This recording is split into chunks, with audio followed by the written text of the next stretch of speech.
Donc le nom Sainte-Maure, Sainte-Maure c'est les morts c'est bien les Arabes. Donc on a bien l'ancrage de l'origine arabe de la chèvre sur Sainte-Maure de Touraine.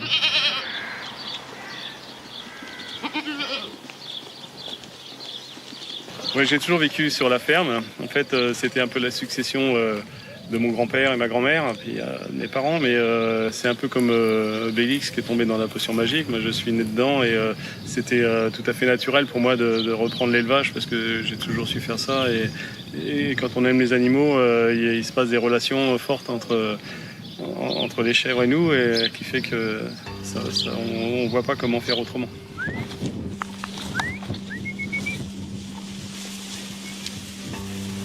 Alors c'est un vrai pari, le fait de revenir ici, parce que toutes mes études, je les ai fait loin de la ferme. Et quand je suis venu, on n'est pas non plus dans une conjecture qui est idéale pour les installations agricoles, les jeunes agriculteurs et surtout les filières laitières. Donc on crée un pari, on va sur la qualité, on va sur l'authenticité, sur le terroir, et on prie pour que demain notre produit soit reconnu tel qu'il est censé être reconnu et vendu à son juste prix. Allez, hop. Allez, on y va.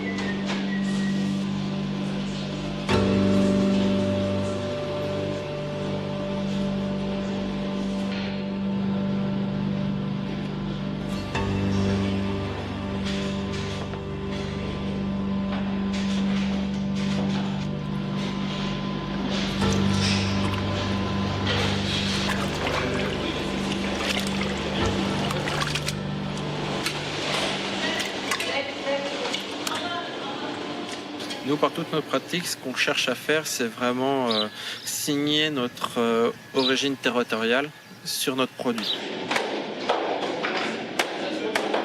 En fait, avec le lait d'un même terroir, le lait d'une même ferme, on va proposer un grand plateau de fromage de chèvre qu'on va concevoir ici et de façon la plus naturelle possible. Ça veut dire qu'on va utiliser notre propre ferment pour tous nos fromages et qu'on va ressemencer systématiquement d'une journée à l'autre.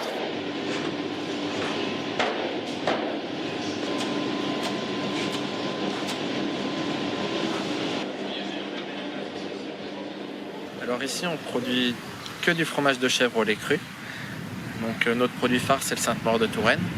On a une couleur qui est un peu plus claire que d'autres Sainte-Maure dessus, c'est dû à nos ferments. Et notre petite touche, notre manière de faire qui détrône d'un producteur à l'autre.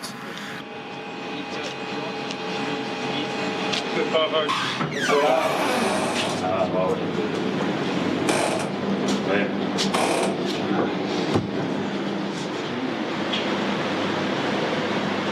va en manger un tout à l'heure. Ouais. Ils sont pas trop... Non, c'est pas encore trop affiné. On sent bien que vraiment à l'oxydation et quand on va l'ouvrir, ça va exploser en arôme. Ouais, en plus, on a fait sécher rapidement au début, donc La croûte protège tout de suite. donc cela en fait souvent c'est pour les équipes, D'accord, pour vous, pour faire des essais, pour faire des choses pour vous. D'accord, pour vous.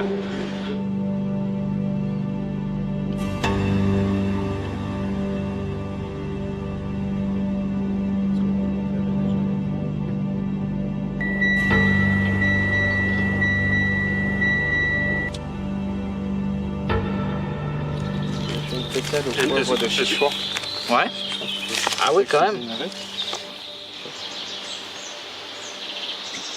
C'est toujours sympa de voir comment les gens coupent le fromage.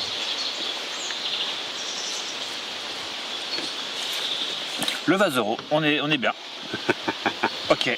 En fait, dans le Chinonais, on est sur les terres de François Rabelais, les terres de Gargantua, où il a écrit Gargantua. Donc c'est surtout une gastronomie qu'on nous apprend un savoir de vivre autour de la table. Et le fromage est une partie indispensable du repas. Donc là, bien sûr, de toute façon, tous tes produits sont au lait cru. Je sais que ma mère adore un peu ce qui est crémeux. Les Sainte-Maure très crémeux, elle va adorer ça, mais je veux dire, c'est pas ce que ce que je préfère. J'étais un peu marqué dans mon enfance, si tu veux, par cet esprit-là où le matin, on se levait souvent de bonne heure pour commencer un chantier. Merci. Pour commencer un chantier, puis tu faisais la pause à 10h, il sortait une bouteille de vin blanc sec qui débouchait, puis il prenait un fromage sec qu'on coupait en rondelles.